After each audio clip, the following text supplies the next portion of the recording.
To recognize the Honorable Marcoleta to explain his vote. The Honorable Marcoleta has 2 minutes. Please proceed. Madam Speaker, I timed the explanation of vote of the Honorable De Lima, and it took her 4 minutes and 2 seconds without interruption.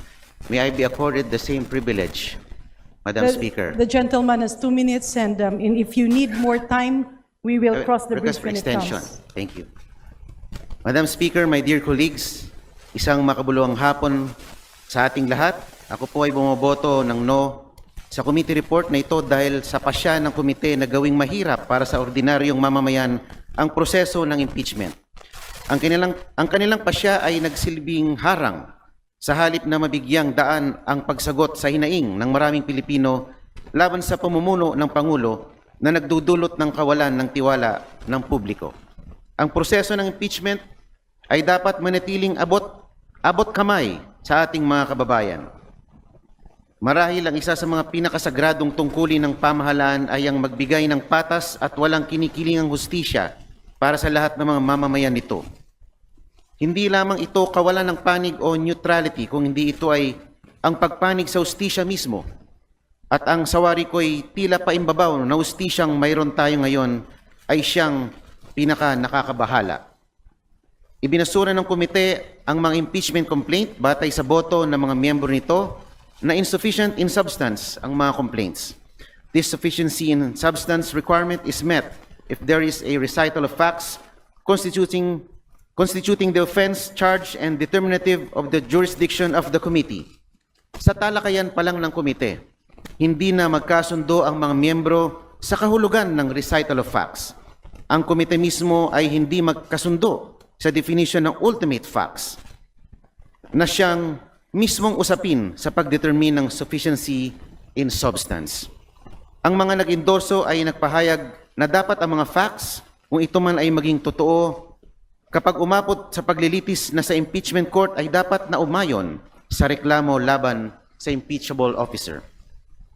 Unfortunately, this line drawn from the discussions reflected a difference in understanding among the members of the Committee on Justice. Mas mainam na sa impeachment court sa Senado, timbangin ang katotohanan at kabuuan ng ebidensya, hindi sa Justice Committee. Masyadong mataas ang requirement na hinihingi ng komite.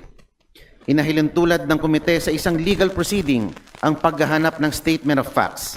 Ang naiwang tanong sa usaping ito ay kung in-apply nga ba ng komite ang tamang threshold o standard nung idineklarang hindi sufficient in substance ang mga complaints.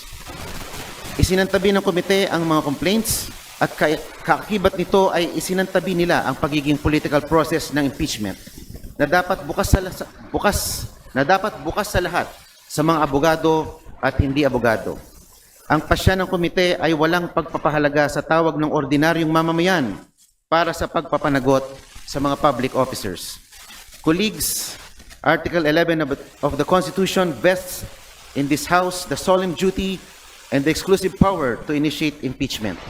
That power is not to protect any person. It is to protect the Republic. It is to ensure that when serious charges are pleaded with a factual recital, the constitutional process moves forward to the proper forum where truth can be tested with due process.